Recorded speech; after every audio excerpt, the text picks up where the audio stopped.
This video is part of this year's Roots Power of the Unseen theme, which celebrates the complex world beneath our feet and seeks to inspire a new appreciation for the unnoticed yet vital parts of our ecosystem. Hi, I'm Emily from Naples Botanical Garden, and welcome to The Garden Unseen. In this mini-series of investigative reporting, we document the unseen work that goes into running the garden, the roots of our labor. Orchids are a crowd favorite here at the garden, and while the roots of these showy plants are often visible, the work that goes into growing, maintaining, and displaying them is not. Today, we're going undercover to do some very cautious observation of our Director of Collections, Nick, and see behind the scenes of all things orchid. Follow me quietly. That's Nick. He's the man at the root of our orchid displays. He decides which plants will be in the overall garden collection, how they are grown, and how they are displayed. He has loved plants since he was just a sprout himself, especially highly biodiverse tropical plants and epiphytes.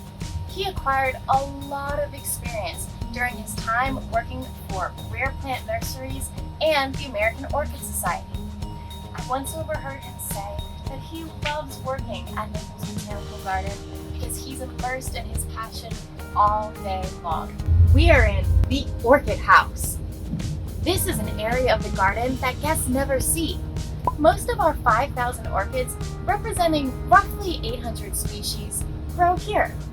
Other plants that are rare or especially sensitive, like aeroids, anthuriums, and wild collected bromeliads, also reside in the Orchid House. Not all the orchids you see are grown for our formal display collections. Some, like native species, are for populating our natural areas. Many of our orchids are grown from seed here on property, a process that must be done in a sterile lab. With thousands of beautiful plant options for display, Nick chooses both common, showy orchids that every guest is sure to appreciate, and more obscure species that only the most passionate plant people will wet their plants upon seeing. He makes sure there's an orchid for every interest and is constantly rotating orchids from the orchid house to the main garden as they bloom. Hi Emily. Hi Clementine. Cool costume. What are you guys doing out here?